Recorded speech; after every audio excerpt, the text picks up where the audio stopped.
Hello and welcome to ERi-TV English News Broadcast. It's exactly 10:30 p.m. Asmara time now, and we're ready for domestic and international news for Monday, the 26th of May. Reporting live from our headquarters in Asmara and inviting you to stay with us is Heaven Johans, your news anchor for this session. Let's first begin with the major headlines. Message of congratulations to the people and government of Eritrea. Independence Day anniversary celebration by diaspora nationals. Uganda cuts military ties with Germany amid diplomatic rift. And China and Indonesia agree to expand local currency settlement cooperation. In today's domestic news, leaders of the Republic of Sudan, Republic of Nicaragua and Republic of Greece have sent messages of congratulations to the people and government of Eritrea on the occasion of the 34th Independence Day anniversary. General Abdel Fattah al-Burhan, chairman of Sudan's Sovereign Council, President Daniel Ortega Saavedra of Nicaragua and President Constantine Tassoulis of the Republic of Greece conveyed their best wishes for good health to President Isaias Afwerki, as well as peace and prosperity to the Eritrean people. General Abdel Fattah al-Burhan also noted the solid and friendly relations between Sudan and Eritrea and expressed his country's desire to strengthen and develop bilateral relations and cooperation for the mutual benefit of both peoples.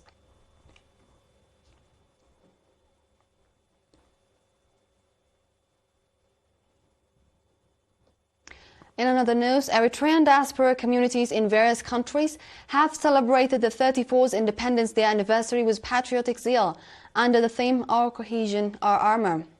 According to reports, nationals in the U.S. cities of Cincinnati, Denver, Phoenix, Oakland, Raleigh, as well as states of Texas and Kansas, enthusiastically celebrated the occasion with diverse programs portraying their attachment with their homeland.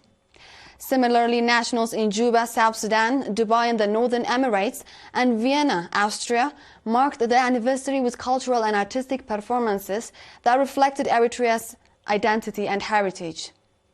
At the celebratory event held on 24 May in Juba, Mr. Johannes Mikael, Eritrea's ambassador to South Sudan, stated that the colorful celebrations exemplify the strong resilience of the Eritrean people. He also called for enhanced organizational capacity to achieve better outcomes.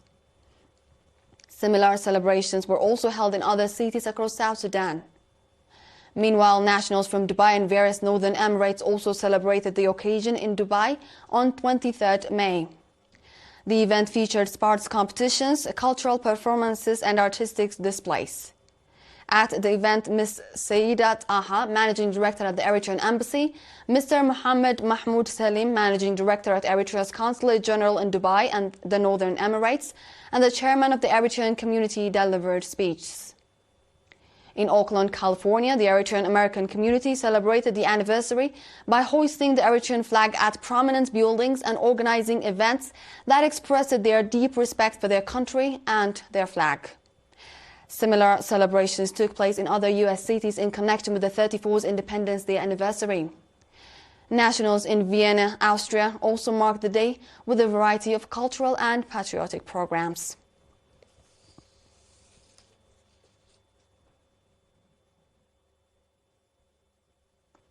The Microcredit and Savings Program in Ansaba region has reported encouraging outcomes in the development of the private sector and in creation of employment opportunities. Mr. Goitom Haptatyan, head of the program in the region, stated that between 2016 and 2024, over 232 million NAFA in loans were distributed to 25,022 clients, with approximately 225 million NAFA collected in return. He noted that the program has branched in all subzones of the region and that 92% of residents in the administrative areas have benefited from the loan opportunities. Highlighting the growing awareness among women, Mr. Goitom said that from 2018 to 2024, over 15 million NAFA was distributed to women engaged in small-scale trade, agriculture and related fields. Currently, the Microcredit and Savings Program in Ansaba region serves 11,041 clients, 48% of whom are women.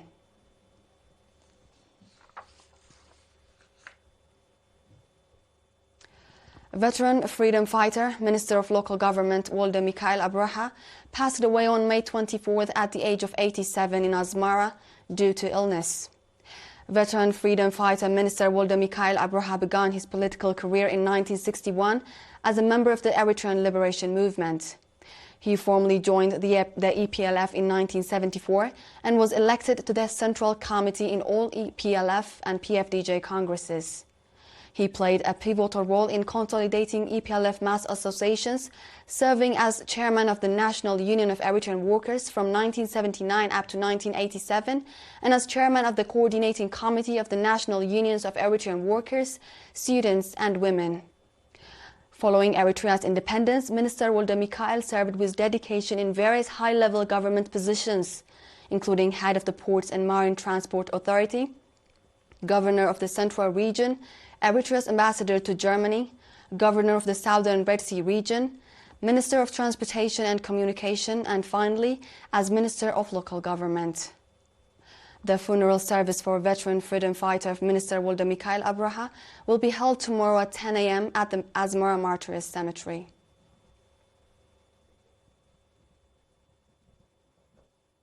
Do stay tuned, dear viewers, for we'll be back with international news after the short break.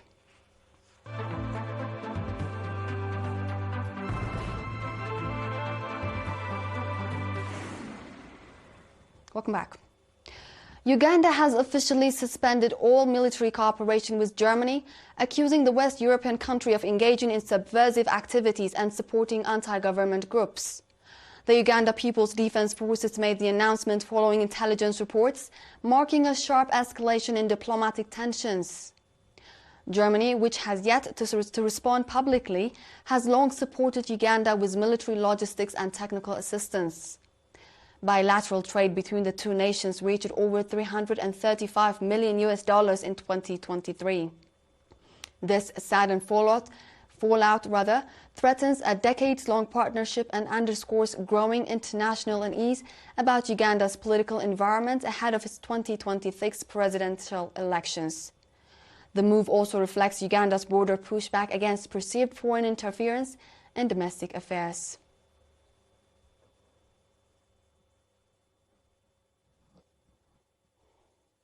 In today's final report, China and Indonesia signed a memorandum of understanding on establishing a cooperation framework to promote bilateral transaction settlement in local currencies. The new agreement expands upon a previous memorandum of understanding signed between the two countries in 2020, which was limited to current account transactions and direct investment.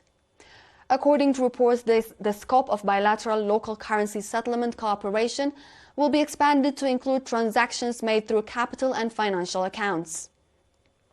The Memorandum of Understanding was designed to advance the use of local currencies in bilateral trade and investment while fostering cooperation between the two countries' monetary and financial markets.